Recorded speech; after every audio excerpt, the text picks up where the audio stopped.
Thyroid क्या है, इसकी अलामात क्या हैं, इस पर ज़रा रोशनी डालिए, फिर इसको हम तफसील से डिस्कस करें। थायराइड ग्लैंड हमारे जिस्म में, गर्दन में, लोअर हाफ में बिल्कुल सामने एक बटरफ्लाई शेप्ड ऑर्गन है, बहुत सॉफ्ट, वेरी सॉफ्ट। एक हार्मोन प्रोड्यूस करता है जिसको थायरॉक्सिन बोलते हैं। हमारे पूरे जिस्म में ट्रिलियन सेल्स हैं, 75 ट्रिलियन सेल। हर सेल की नॉर्मल एक्टिविटी, एक नॉर्मल इंसान का एक नॉर्मल होना, बहुत ज़्यादा हाइपर होना या बहुत स्लो होना, इसी हर सेल पे डिपेंड करता है। इंसान का एक यूनिट को सेल बोलते हैं और हर सेल थायरॉक्सिन से एक्टिवेट होता है। ये बिल्कुल ऐसे समझें आपकी गाड़ी का एक्सेलरेटर है। सही। अगर गाड़ी बिल्कुल स्लो काम कर रही है, हार्मोन कम बन रहा है, तो गाड़ी बिल्कुल ऐसे है कि साइकिल भी आगे निकल रहे हैं।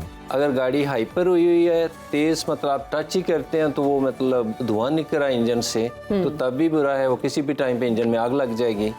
तो ये एक बेसिक ऑर्गन है जो ना कि नॉर्मल लाइफ को दुआम देता है, नॉर्मल ग्रोथ के लिए ज़रूरी है। आप इसकी अफादियत यूँ समझें कि माओं में प्रेगनेंसी ना होना और लो वेट होना, बच्चे में डेवलपमेंटल प्रॉब्लम होना, प्री टर्म डिलीवरी हो जाना, सारे मेजॉरिटी ऑफ द केसेस इस वजह से भी हो रहे हैं। सही सही।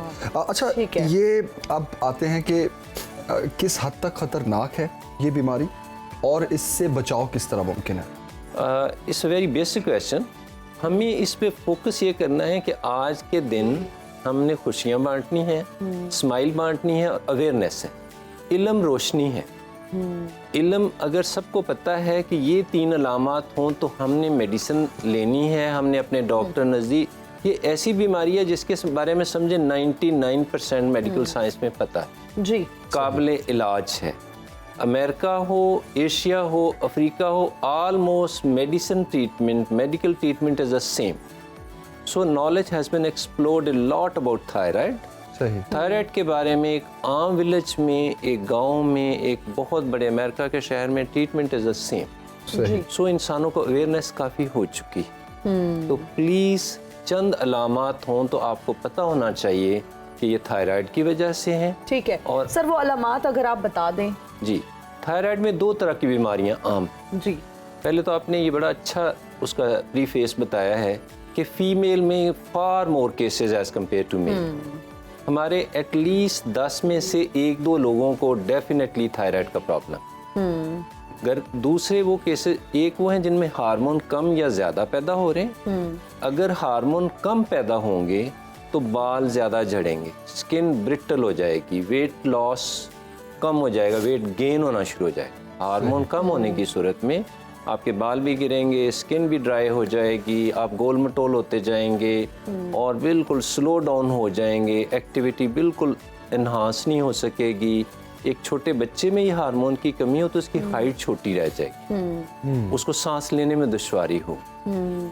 अब ये वो केसेस हैं जिनमें हार्मोन कम पैदा हो रहा है। अगर हार्मोन ज़्यादा पैदा हो रहा है तो वो बंदा बिल्कुल हड्डियों का ढांचा बन जाएगा, वेट लॉस हो जाएगा। सही। वो बार बार एंजाइटी, इरिटेट होना, छोटी छोटी बात पे लड़ाई करना, छोटी छोटी बात पे हाथ कांप रहे हैं, हाइपर हो जाता है छोटी सी बात पे, और वो उसको नींद नहीं आती, पैल्पिटेशन बहुत होती है। ये अलामात बिल्कुल डिपिक्ट करती हैं, पोर्ट्रे करती हैं, फ़ौरन पता चलता है कि ये बंदे को थायराइड की बहुत ज़्यादती हो चुकी हार्मोन, और ये विद इन डेज काबिल इलाज है।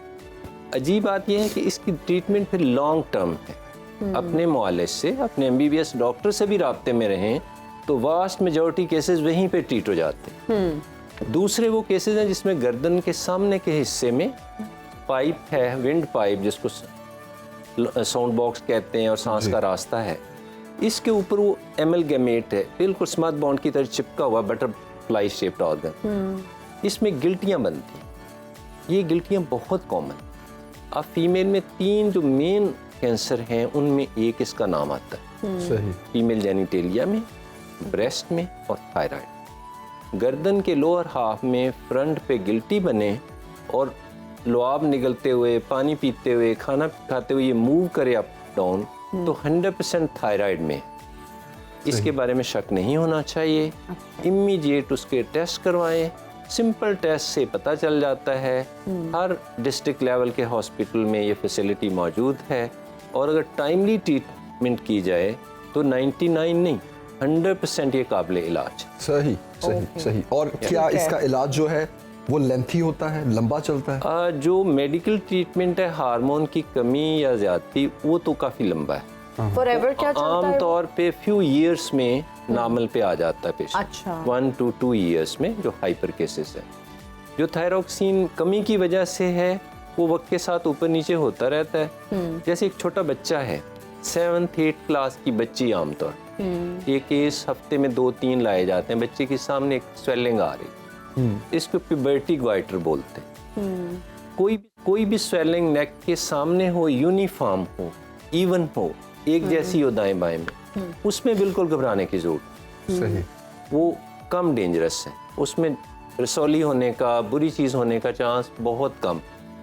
अगर उसमें कोई अनइवननेस है कि राइट साइड पे बनी है, लेफ्ट पे नहीं बनी, हार्ड हो रही है जी, और उसमें अल्ट्रासाउंड में, सीटी स्कैन में भी आ रही है, उसको बॉडी में बिल्कुल नहीं रखना चाहिए, उसको निकाल देना चाहिए और बायोप्सी होनी चाहिए। सर कौन सी ऐसी ग़िज़ाएं हैं जो हमें खानी चाहिए अगर हमें कोई भी ऐसी थायराइड से रिलेटेड प्रॉब्लम है? कौन सी ग़िज़ाएं खाने से हमें परहेज़ करना चाहिए? ये बहुत ही अच्छी बात है कि कुछ एरियाज हैं जिनमें देखा गया कि ये थायराइड का बढ़ना और थायरॉक्सिन की कमी ज़्यादा है। ख्याल ये है उसको वॉश आउट इफेक्ट भी कहते हैं, रेनी इफेक्ट भी बोलते हैं कि आयोडीन की कमी हो गई है। तो प्लीज़ ये एक बुनियादी बात है जो हम मिस करने लगे थे कि आयोडीन मिला साल्ट ही यूज़ कर। ये एक ब्लेसिंग है। जब भी खाने वाला नमक जो हमारे खाने पीने का एक एसेंशियल पार्ट है तो प्लीज़ आयोडीन ऑयल यूज़ कर, आयोडीन मिला नमक यूज़ कर। ये एक ब्लेसिंग है। आयोडीन एक बुनियादी चीज़ है जिससे थायरॉक्सिन बनता है। अगर बॉडी में कमी है, सी फूड में ये सरप्लस है। अच्छा। अब बहुत सारे एरियाज हैं पाकिस्तान के जहाँ पे एंडेमिक ये डिजीज़ बहुत कॉमन है कि हर दूसरे तीसरे 2 बहनों के भी है, उनकी मामा के भी है, सबके थायराइड काफ़ी बड़े और इनको बहुत बड़े नहीं करना चाहिए। आपने देखा होगा नेक तो काफ़ी आगे स्वेलिंग होती है।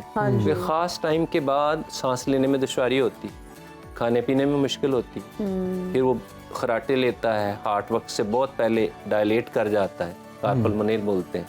उस स्टेज पर नहीं लेके जाना चाहिए, लाइफ को रिस्क बहुत बढ़ जाता है। सही। इसलिए अर्ली सर्जरी करवा लेना अगर थायराइड में ट्यूमर बना है या बहुत इनलार्ज कर गया है तो बेस्ट आंसर है उसका। बिल्कुल सही। अच्छा, जिस तरह आपने आयोडीन मिले नमक का बताया डॉक्टर साहब, क्या कुछ ऐसी ग़िज़ाएं भी हैं जिससे इज्तनाब बरता जाए? जो ज़्यादा खानी चाहिए तो आयोडीन मिला नमक है और उससे भी बेहतर है सी फूड। ठीक है, सी फूड खाया जाए। Seafood is a surplus in vitamin A, D and specially iodine. सही। इसका मतलब है कि अल्लाह मियाँ ने देखें 70% हमारी बॉडी में पानी रखा है, 70% में 75% समुंदर है और उसमें सबसे बड़ी शिफा है सी फूड। सी फूड जिस भी तरीके से आप ले सकें, और खूबसूरत बस्तियां भी अल्लाह मियाँ की सी के ऊपर। तो प्लीज़ सी फूड थोड़ा बहुत पूरा साल यूज़ किया जाना चाहिए क्योंकि हम गर्म मुल्क हैं, हमें सी फूड से थोड़ा आता है कि गर्मियों में नहीं खानी चाहिए। ऐसे है नहीं, बीचेस पे लोग सारा साल खाते हैं उसको। सही। तो it's a rich source of vitamin A, D and iodine. बिल्कुल सही।